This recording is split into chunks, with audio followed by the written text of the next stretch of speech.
Welcome to another episode of DD on the Spot. As always, I'm your host, Ryan Johnson. Before we get into it, well, again, everyone, you should recognize our guest. She's been on here before, and, she's a big name in the sport. We have Theresa back on the podcast, and, just basically give us an update on what she's been up to over the last year. I mean, it's been more than a year since we've had her on, and, geez, with what COVID and all that stuff has been like, God, a year just feels like it's been basically like a decade, but, yeah, she's just on to, tell us what's been up. And, obviously there's been a lot of things that have been going on. But, before we get into that, most importantly, Theresa, thank you so much for coming back on. Thank you so much for having me again. Well, I got to ask, because I ask this every time to first start off, what's the weather like today? Freezing. It's so cold here. It is 5 degrees where I'm at right now. So, hey, I understand what you're talking about, at least where, yeah, I don't even want to look outside right now, but I am right now, and it is just disgusting to me. But before we get into all that, because that's just depressing enough as it is, why don't you just give us an update on, what's been going on this last year since we've had you on? Just like a little quick run through. Everybody knows I was with John Meadows for the last year. I made a switch to women's physique. I'm currently getting ready to do bodybuilding again. I'm going back up. Our gym has taken off tremendously. So Jeff and I, my fiance, have decided to expand. So we're working on an expansion. I do have a new coach, and things are going phenomenal there. We're about 18 weeks out for the New York Pro.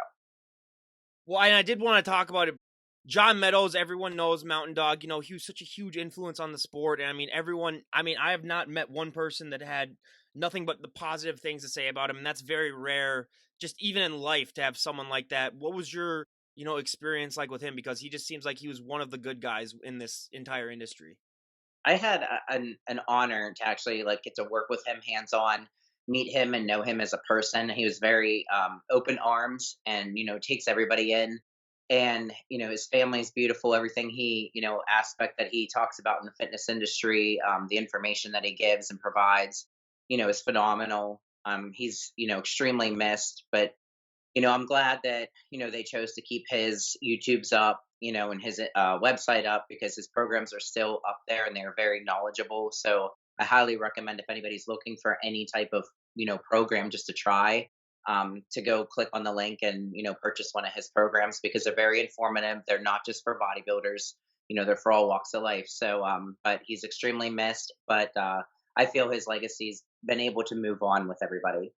And that's great. And I mean, I've seen all the, the murals and stuff that they have for him. And yeah, like if you look on, like I've looked on his channel, like he has literally everything that you could have, that you could ask for. And it's ridiculous the amount of content that he has up there. And I mean, yeah, and it's, obviously it's a tragedy, but it's just great to know that, yeah, like, yeah, his legacy will live on forever. But I mean, going into your journey this last year, I mean, like you said, you moved down to physique and now you're going up to bodybuilding. What was that whole journey like, just sort of just moving through all these divisions? I think like I mean I'm up for a challenge. I don't want to tell myself no, don't do it. Just stay. I want to try something different. If someone recommends, there was actually like 4 or 5 different judges from the Olympia that told me it's time for me to come down. So I was like, you know what, I'm gonna do it. Because I think too many people are just scared to try something different and new. So I was like, what do I have to lose? So I got with John. We were talking through it, and he thought that that was a very good spot for me. And the problem was is like I have other coaches that could really get me conditioned, for the sport. But it's the ones that I've had sometimes in the past, I feel like we dieted too much and it brought me into a more of a woman's physique look where John was able to bring me in and keep me full. So now, I drop divisions and I end up in the wrong division. So I look more like a bodybuilder in the women's physique. So but it taught me a lot. I don't regret that at all. I knew at that show, you could tell in my face, even on stage, I was not happy. That wasn't home for me, but I stuck it through. I did what I was, there to do. And that was that, next chapter. Yeah, I mean, well, I just find that kind of funny how, like, yeah, like you always got way too lean, and then the one time that you don't get as lean enough, then you're like, okay, what am I? So yeah, hey, it's great now that you finally found that thing where you can show up a little bit more fuller and not as lean to really show up as. But I mean, just with this whole last year too, with all the uncertainty that was going around with some of the gyms being shut down and stuff, especially with, even up in Canada now, they still have some gyms, I think, from some of the competitors that I talked to that have just been re-shut down. But what has that journey been like for you this last year, sort of just dealing with still all that uncertainty that still sort of lingers in the air sometimes? Like, I mean, with the gym and stuff, like, we are in total control over that just because we own it. So, we did close down for those 2 months, I think it was in 2020, and just uncertainty. And then we were like, screw it. This is our livelihood. No one's gonna put me in a box. If they want me, come get me. We were mandated to shut down again for like another 3 weeks, and we refused. And so him and I, like, and then going forward to this gym expansion, it's very iffy. We were all gun ho about it, and then we kind of backed off, for a couple months because we're like, we have no idea what 2021 is going to bring. Like, do we do this? Do we not? And there's been some other gyms that have, closed in the area or downsized. So our gym has been just like just people knocking on the door every day. And I'm like, we have no choice. We don't have the room. So we're getting all the estimates and stuff in order now, but that's another challenge is no one wants to work or they're too busy. So I can't even get estimates. Lead way times on gym equipment deliveries like 24 weeks now. So it's everything's just so backed up. So we don't even know the time frame that we would even be able to open. Oh yeah, I mean the new job that I've been hired at and working at for like 5 months. Literally, they've been having a hiring sign out for the 5 months that I've been there. Not one person has even like came in to interview. So it's crazy, really, what's been going on. And like, yeah, we have like 10 people out of I work in a warehouse with like probably like 40 other people. We have like 10 people out with COVID like this week and stuff like that. So it's yeah, it things are getting like really crazy. But yeah, I mean, it's great that you're doing that expansion. How big do you think you want to expand? Are you just gonna double it in size, or what's the how big are you planning on going? Yeah, so it's actually very, very fortunate. We actually are expanding in the exact same plaza that we're at, which usually doesn't happen. One of the other fitness, it was a jazzercise, so they're more like aerobics. They left, and we actually it's double the space that we have now. So we don't have to put equipment on a truck and then drive it somewhere and take it off. We just literally roll it down the sidewalk.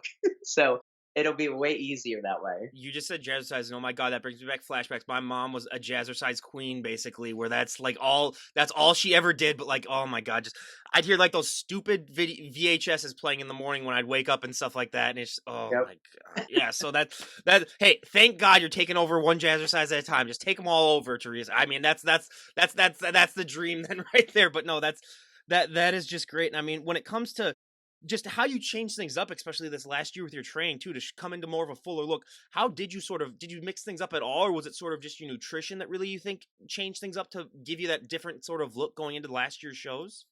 Like the diet, I mean, really can't change that much. I mean, you got only so many things to pick and choose from. It's just where do you want those levels to escalate? I think a lot of it was the training and connecting more with the muscle. I didn't understand, actually giving a full force of like he was big on 2 full working sets.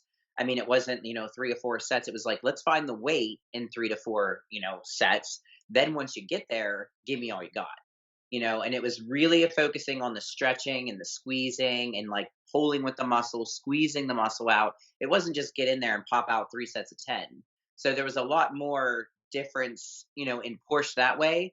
And I think he taught me to be able to take my body to the next limit, where we stop at a certain level, but the body can take even more than that. And I think that that's what I've learned a lot of, through the past year. How long did it take to really sort of go that full limit though? Because like I know people and myself included were like that first time that you're taking that step in that water and you're just like, how much further can I go? Like, it's scary for some people at times because, like, you don't know your limits on injuries, you don't know your limits on stuff. How long before you really sort of got a good grasp of how long you could really push your body? That I mean, I can tell you pretty much all the times that I was down there, we always did legs. And, it was filmed. I mean, there's a couple of them. I don't know if it ever made it to the film, but I was on the floor.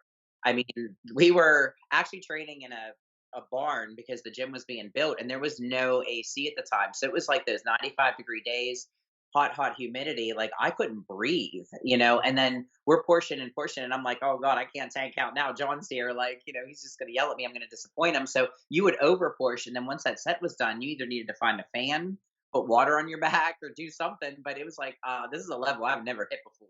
So it was every time I went there and it was leg day, I was like, I know I'm going to be out of commission the next day. Like it's done. So, yeah, were those the days basically where you just basically just rolled out of bed? Yeah, pretty much.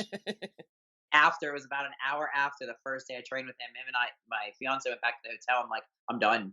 Like I don't even know what to do. I feel sick. Like it was just an aftermath of like pushing it to that max limit that you've never done before. I mean, it puts you out. So what would you do then on those recovery days that you had? Was it just I mean, because I'm one of those people where after those leg days, like I honestly don't do that much. Like I honestly put my leg days the last workout of the week really, and then the next I either have my weekends off or something like that. But what do you do for a rest day to sort of recover from those type of workouts? Because I can't imagine I would do anything more than just like sitting around myself. Yeah, I mean, it's after them. I mean, it's naps, laying around, resting if you have the opportunity to, keeping hydrated, and then stretching, because if you keep the muscle tissue so bottled up, it's not going to be able to breathe. So, I mean, as much as it hurts to actually do the stretching, I mean, it is part of like the healing part of that. I'm also the least athletic stretcher like of all time though, so it would be really embarrassing for me. Like I'm 6'3" and I'm as lanky as you can get. Like when it comes to like I've told multiple people the only reason I didn't get that presidential fitness award in elementary school and like middle school is because I couldn't do that stupid extension that they had you do where you push the thing out for your stretching. So don't even get me started on that. That's still a sore topic to me at least. But no, but it's just yeah. I mean, there's just so much more to this than just the working out and just the recovery and the stretching. And I mean, what was cardio different at all this last year for you? Cardio actually was like less. Like it really like I've had so many coaches and I've seen it all the time and I do it to my own clients. I'm pulling them back. Like cuz it's either swelling the legs, or it's tapping them out. You're already on a restricted low diet. So I'm one of those people like let's let the diet do the job. So this was not like this was actually almost half of what a normal person would do. Like some coaches have people doing 60 minutes in the morning and 60 at night. John was literally like 30 and 30. If anything, I think it was like 30 and 20. So it was like 50 total for the day. Didn't matter how you did it, but I'm one of those big time people that say, okay, I want to do fasted. I always want to do fasted, but I feel like, I train midday and I feel like I want to get a little bit of a metabolism kick later at night. So I'll throw my 20-minute in later at night instead of doing it all in the morning. So that way it just kind of spits, your metabolism boot, through the day. But it was literally, I would say like 50 minutes, where I've seen other people do 60 and 60. Yeah, those 16s. I mean, I don't get how those people are able to do that because for me, just even, I mean, even just looking at that, like I get just, yeah, I get almost sick just thinking about it. So, doing the 30 and 30, yeah, that seems even better. And I mean, some people when they go through their preps especially like they might see the shreds early on or they might see it a little bit later on. Did it change sort of in your last prep sort of when you started to see sort of those changes? Was it quicker? Did it take longer this last year? I worked with him like I think for like 16 weeks. And it was like, we were moving, things were going. My scale was stuck. Like my scale would not move, but he was big on the caliper. So that was really cool to see the scale staying the same, but when you would use the caliper, things were going down. So you knew the diet was actually like working. But as a whole, I think like about 6 weeks out, I was kind of like sweating, like I'm never gonna make it. Like we're not in a good spot because I'm used to doing it a certain way.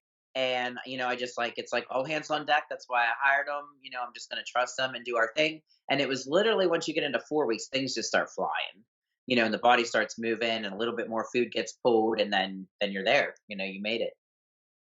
Yeah, I mean, it's and that I mean, just trusting the coach is probably the biggest thing that I can take away from anything that I've had any guests on is that makes just so much of a difference. And yeah, like when you say the scale's not moving and you're just like, what's going on here? And then just, there's a bigger picture at hand. But I got to play devil's advocate here. What is your favorite thing about the physique division and what is your favorite thing about the bodybuilding division? Oh God. The physique, I mean, I feel like that division, like a lot of the girls are coming in shredded. I mean, they're really, really conditioned and they look amazing.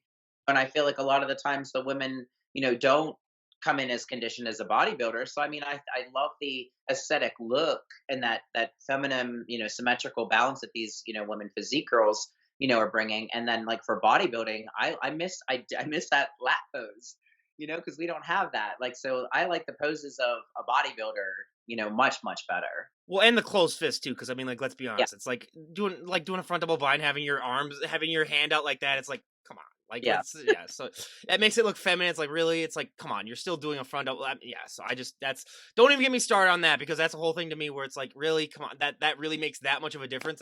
That's like people who put their pinky out when they're drinking something. Really, Yeah. basically, I just try to be high fashion. So it's like, yeah, come on, but I mean, no, I said, like, even like doing shows, I was like, I will never open my fist up on the stage. You know what I mean? Until the time comes and you have no choice. But it was just one of those things because I was always a bodybuilder and I always will be a bodybuilder. But it was one of those like I'm up for the challenge.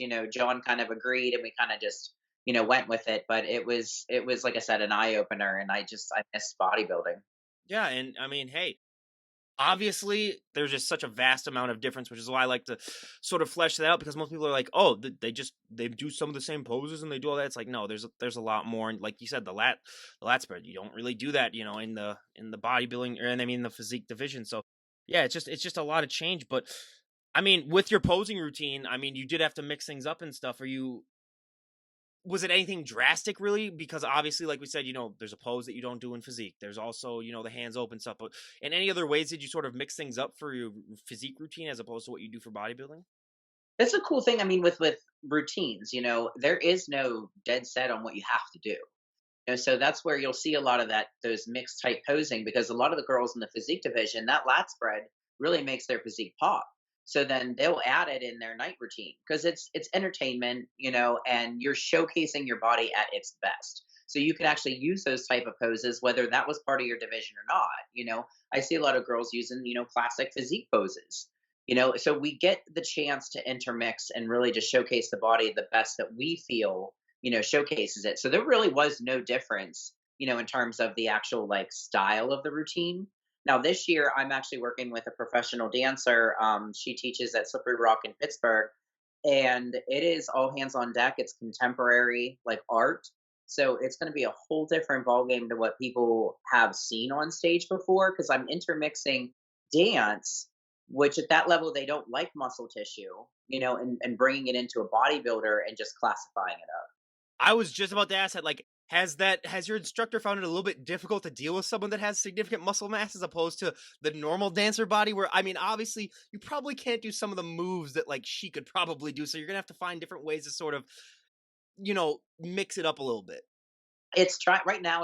We're in the beginning phases. We got pretty much all the routine done. We got about 20 seconds left. It's a very powerful song. It means a lot to me, and a song that brings tears to my eyes. So if you can connect to a song like that, you're going to be able to hit the poses as needed. Now, watching her, as we were recording, she is very, very fluent, and that was my thing that I really need to do. So it's how do you get a bodybuilder to become very soft and be able to move without like feeling like you're going to just shake the floor.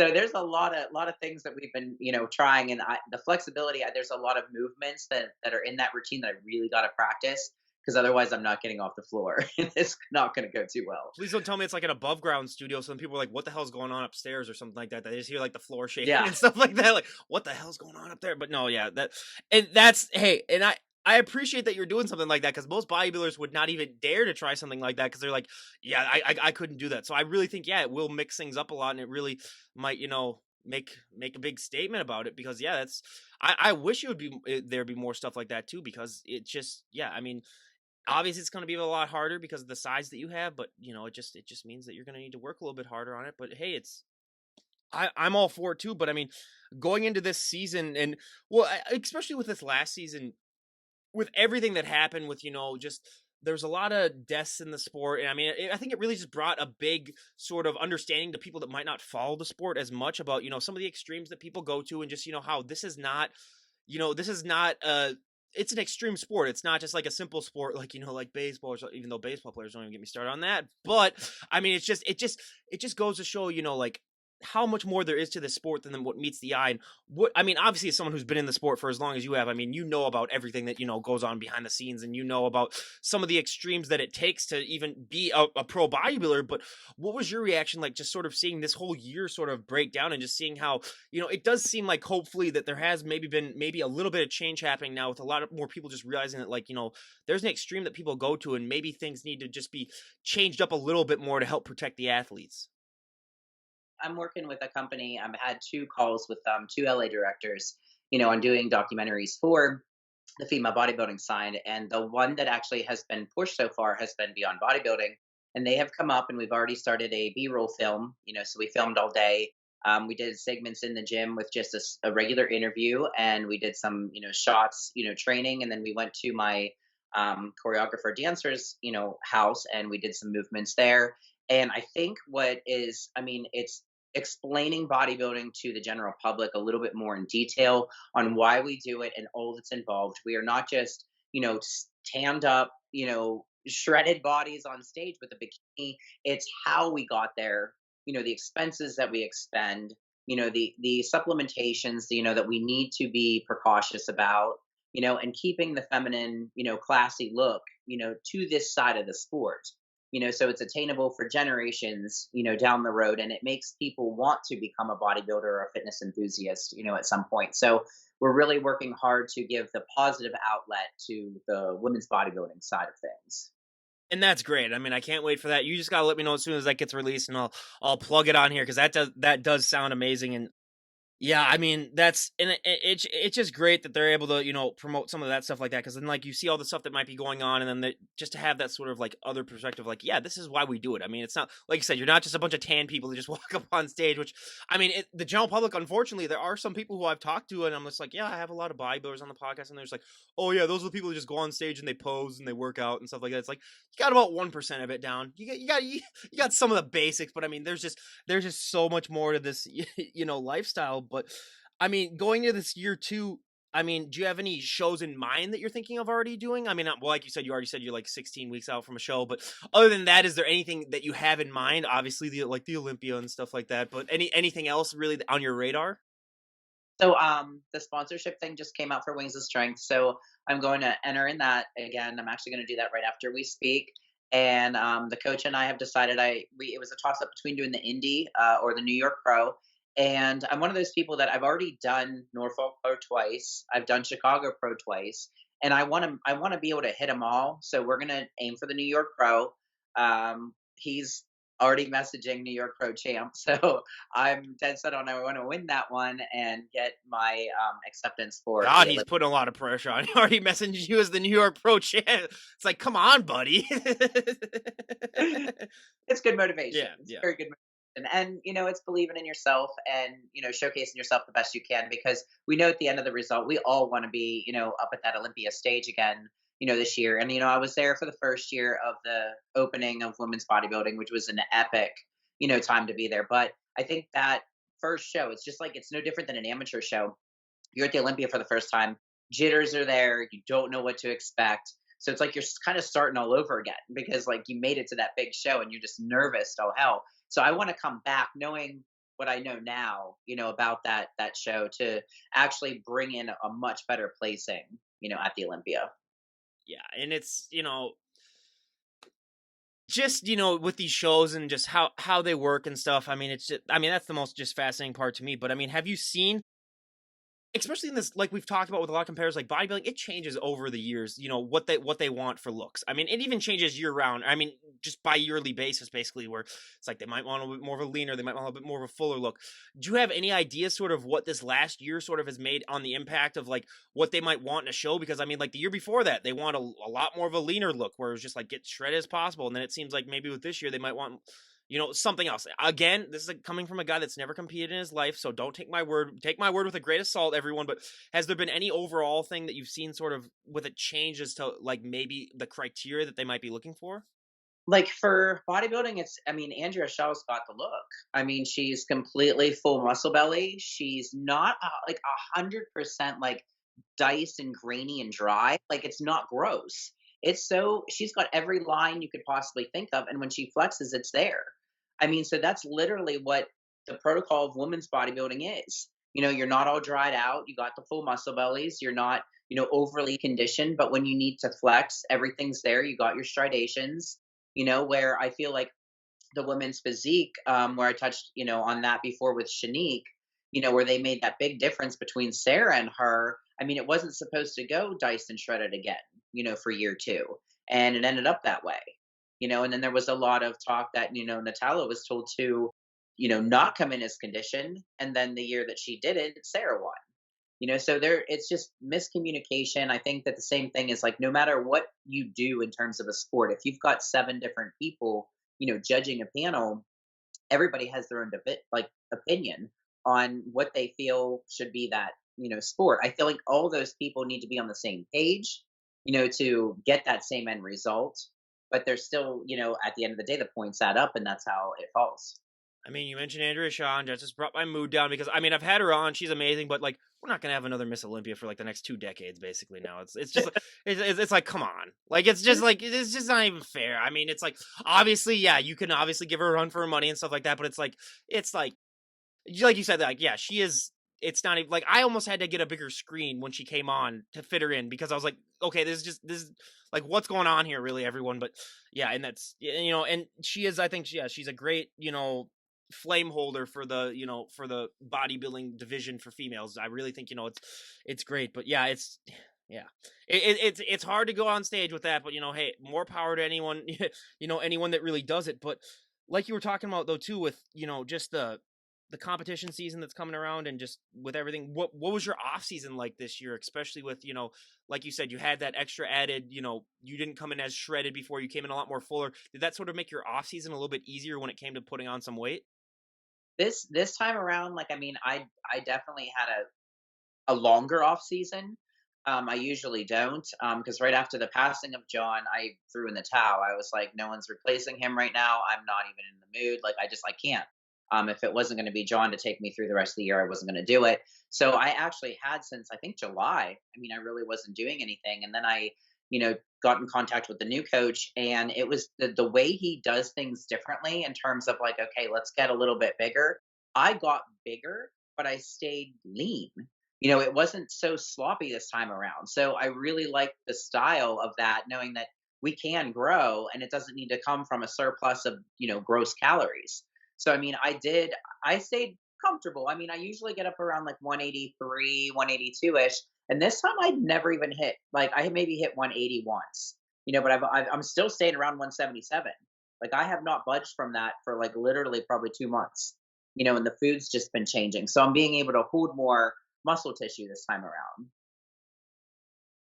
More power to you for that. And I mean, I love to talk motivation as well on this podcast. And as we can tell just from looking out your window and looking out my window, I mean, these are not the days where not the time of the year when you really want to leave the house too much. And, let's be honest, winter was designed for people to just basically just sit by the fire and drink some hot chocolate, do whatever else you're going to do. But where do you find that motivation? I mean, obviously being a bodybuilder, I mean, you just have an insane amount of dedication and motivation that, I couldn't even tap into. But like on especially days like today where you look outside and you're just like, it's really telling me I shouldn't be going outside right now. I should just stay here for a while. Where do you find that extra added, oomph to really, just pull through and just get that workout done?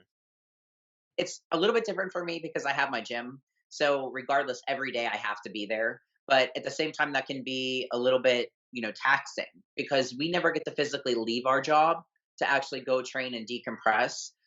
You could be working out, you're going to get somebody asking you questions, or someone's going to walk through the door, and then you need to sign up a membership. So it gets a little frustrating at times, because when you're on the floor, you just want to do that. But as a whole, like, I'm one of those people that if I'm not feeling it that day and I feel like I'm really in a plug, when I get ready in the morning, I find a YouTube channel that has those motivational speaking videos, and I just listen to them, because no matter what they're speaking about, you can kind of correlate with that with your life. And it really puts you in a really good mood. So it's always waking up and having something positive, to listen to. Because if you wake up and let's just say you're scrolling through social media and there's all this garbage on there, it's going to put you in a bad mood just right out of the gate to start your day. So if you can start your day with just motivation and positivity, your day is pretty much set. And then and then like, even as an athlete, it's like who's coming, who's coming up behind you, who you have to beat.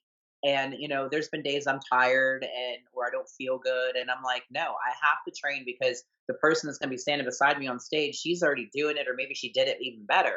So I don't want to miss this day because I can't get it back.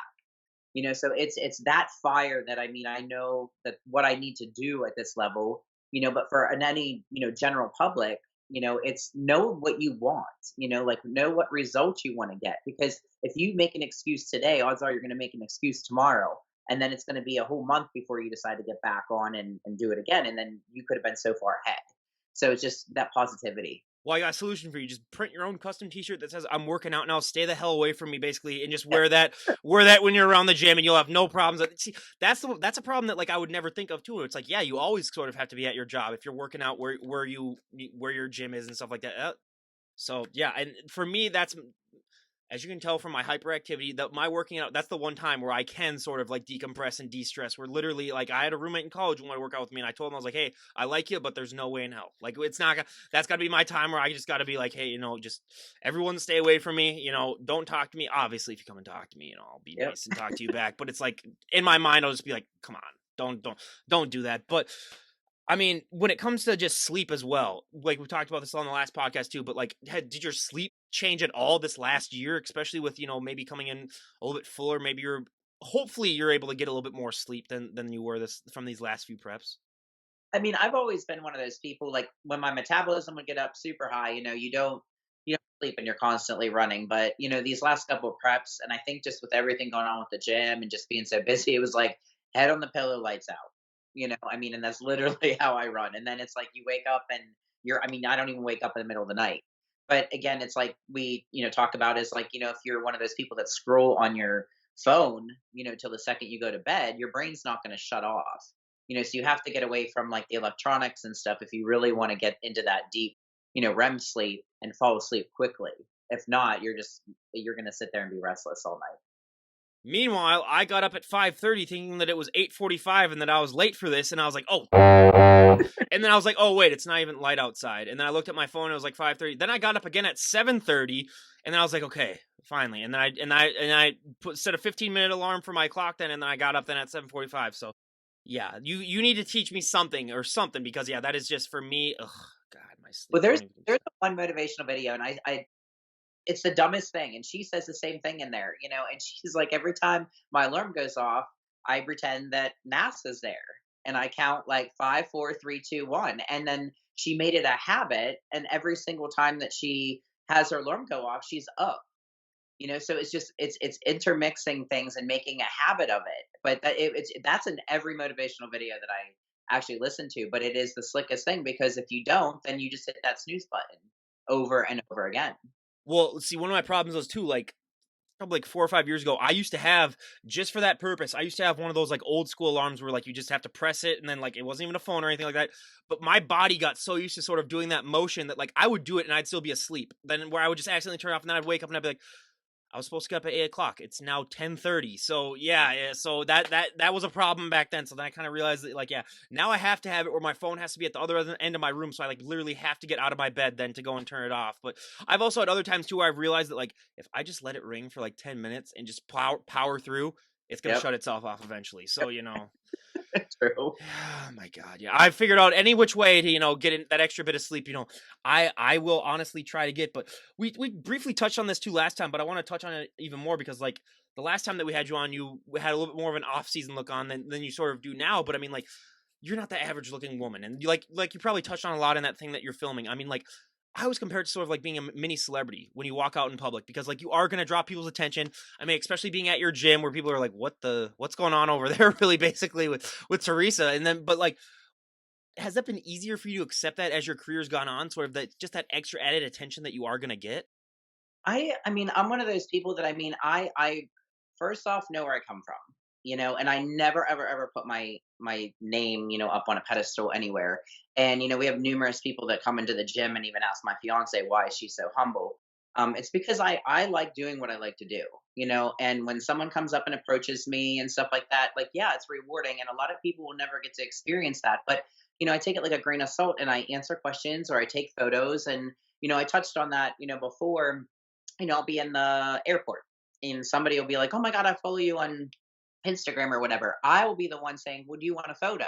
Because like they get so nervous and they don't ask, but that's what we're here to do. That's why we do this. We're here to motivate, um, actually meet as many people as we possibly can, and help educate other people, because we've been able to do this for so long. I'm in my 15th year of, this with knowledge and having a gym and, just competing in the pros. But I mean, it does. And sometimes, like, you'll have those bad days where you're like, "Oh God, I can't do this today. Like, just everybody leave me alone," and I've been grocery shopping with earplugs in my ears and stuff half the time. But, it's me. And it's an honor to actually be noticed. You're not your average person, and you are being recognized, for what you do and what you've done in your life.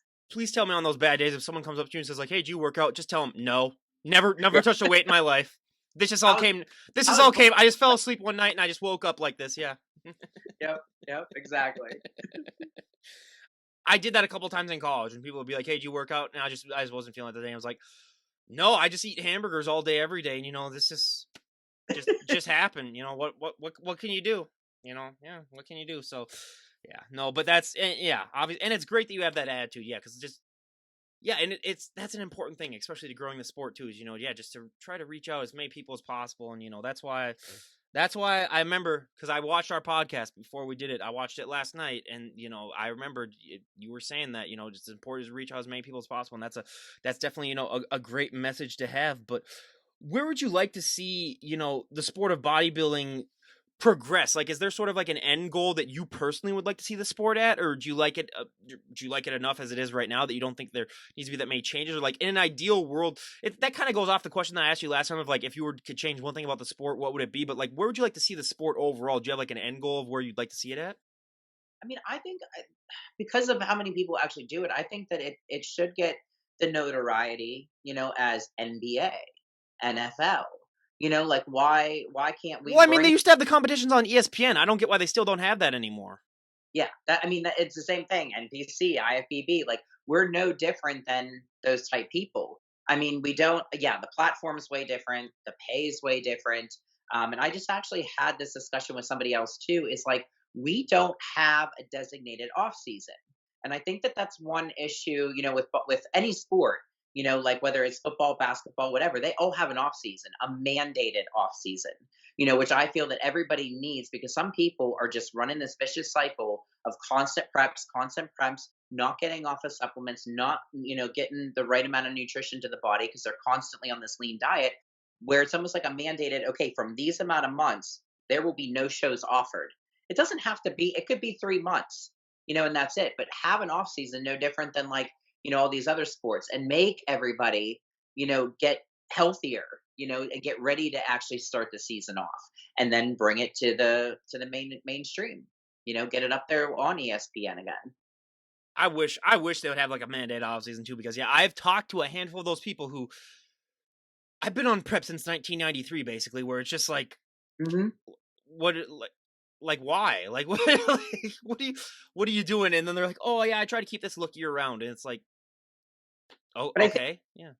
we could do that. That would also help bring balance, to a lot of people's lives. Like there isn't outside of bodybuilding. There's other public events to go to. There's a family, to spend time with. And I think that that would really give everybody more of a well balance because then when it's time to hit that light switch and we got to get ready to prep, the family will understand more because we were able to spend some time with them, and say, you know what, they got their 16 weeks, let them go. They got to go. Yeah, absolutely. And I think that would be a great change as well. And that's the one of the and again, like yeah, like why isn't it on like ESPN stuff like they had the strongman and strongwoman competitions this last year. It was funny. One of the guests that I had on, I showed up. I was not gonna lie, I was a little drunk because I was celebrating my little brother's birthday, and I got back from the home from the bar, and then I was looking on ESPN, and then like there was a guest that I had on just like around ESPN, and then I messaged her, and I was like, wait. That's you because it was recorded a couple days earlier, and then I had her on like a week after that just to talk about it. And I was like, yeah, so yeah, why they can't do that with bodybuilding? I don't understand because I remember even as a kid, like waking up and they'd have like they'd have like the world's strongest man, the world's strongest woman like competitions that I'd watch at like 2 a.m. on ESPN. Like this is like the late '90s and stuff like that that I remember. But yeah, they They did cheerleading too. I don't know if cheerleading's still on there, but that was on TV too. my high school when I was a senior, they were the national champions. So I remember that it was a pretty big deal, and I'm not gonna lie, I was one of those people who were like, why is that on ESPN? But hey, more power to them. But hey, it's a sport. Yeah, don't tell them that's not a sport because they will literally come at you with all their talons and all their pom poms, basically. But hey, don't even get me started on that. But but I mean, when we do have you on another year from now, where'd you like to be at just in your bodybuilding journey? Where'd you like to be at just in your overall life? What are some goals that you'd like to have achieved when we talk to you a year from today? I want the gym to be open and running and like just be very successful in that department and I want to be able to get into the Olympia bracket, which is now, I don't know if you've heard, the top three gets to come back. So now it's, we're pushing the limits of not, trying to come back at the top five. We need to come back at and be top three. Well, yeah, and I think that's a very, that's a very achievable goal, especially for you. And I mean, I forgot to ask you this early on. I'll include it then in the early on part of the podcast. What was one body part that you improved on the most this last off season? I think this time around it's going to be legs. I mean, because I've been working really hard. I've had a lot of mind muscle connection to them. I'm very balanced now. The side sweeps matching more of the lats. The hamstrings are the only thing that are a little bit lacking, and we're working on those right now. So I feel that as an overall, that'd probably be the one I'm bringing up the most. Don't even bring legs on this podcast. Don't even bring that crap on here. No, that's just me being my heightest. Where it's like it's never, it's never gonna end, never ending well. But I mean, just with the motivation that people have, and when it comes to the sport and that dedication, we talked about last time about some of the mental changes that happen as well. But like mentally, you have to be like a very different type of person to really compete in this sport because just with all the stuff that goes on with it, with your preps, with the shows, with just the off season, where do you find sort of that extra mental push? Like we talked about before, that mental extra push to sort of go to the gym, but there's an extra mental push just to be a bodybuilder in general. Do you just think that it's something that you were sort of born with or something that you had to develop? Because I don't know how people have that sort of dedication. I think that this is where that eating disorder is going to come in, where you had an addiction and obsession, with something and it needed to be replaced with something. So, I mean, I'm very, very hard on myself. If I think I'm going to skip the gym, I'd really try to say, nope, today's rest day or, whatnot. I'm having an extra rest day. I'll eat it myself until I actually get to the gym. So it's having an addiction and keeping that addiction, and getting into that, bodybuilding, portion of life. I think the hardest part of it is, we it's training is easy. The posing part's easy. We'll stretch. It's the food, and it's finding the time to go to the grocery store and then cut it up and then portion it out and have it ready every single day. So you can be so tedious on like every day is the same on repetition. It's hard because you go to work and some things can be prepped, but if it's like shakes or let's just say my cream of rice or whatever, those all need to be re-prepped, for the next day. So you could have a very long, stressful day at work, got your training in, and then you got to come home and spend, an hour in the kitchen prepping for tomorrow. The same thing.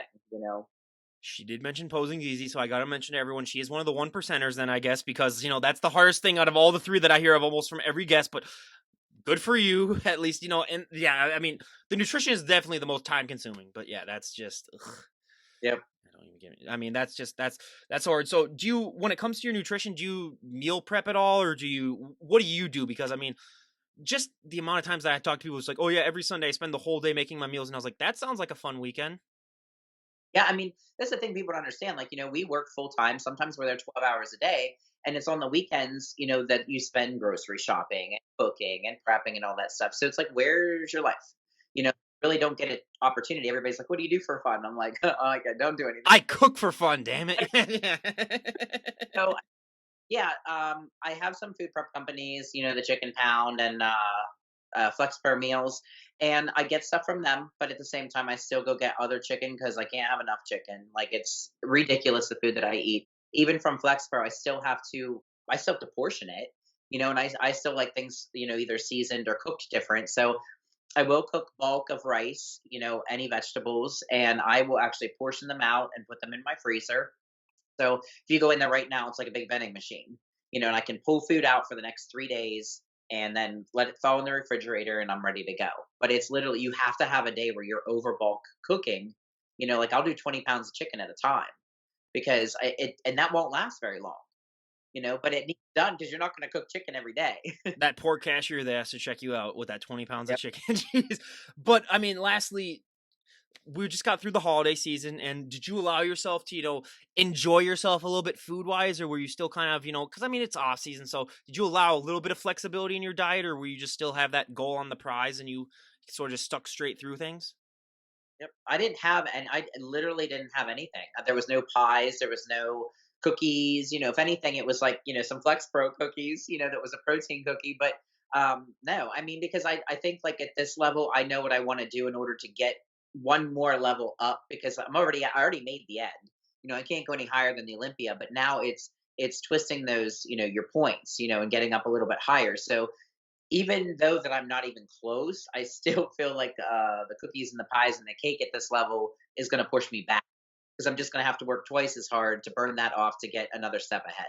Well, it's lucky that you didn't take one whiff of my homemade pumpkin pie because, yeah, you'd be about 300 pounds right now talking to us on this podcast. So, if you have anyone that you have ill will against, just let me know and I'll care package them some of my pumpkin pie and then they'll just take one whiff of it. But yeah, I'm not gonna lie. I'm still, I gained my 5 to 10 pounds of off-season weight, already. So, I got to work on, losing it a little bit. But so yeah, that's the whole story there. But again, you guys, I mean, we cannot thank Theresa enough for coming back on the podcast and for just sharing her journey with us. And yeah, like I said, your humbleness is really it's inspiring for just a lot of people, and especially for me as well. Just you're such an easy person to talk to. Is again one of the stereotypes that I love to bust too is that like most people think bodybuilders are some of the least approachable people on the planet just because of the way that they look. And TV shows don't really do them that much of a justice to. A lot of times there's some people that just grunt a lot and they don't really have that many words to talk about, but there's some of the nicest people on the planet in my experience. Well, obviously, because I've talked to hundreds of them.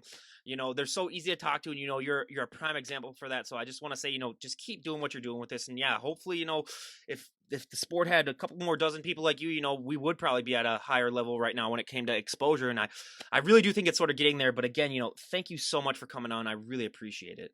Thank you so much for having me. It's a pleasure. Well, lastly, is there anyone that you'd like to give a shout out to before we wrap things up?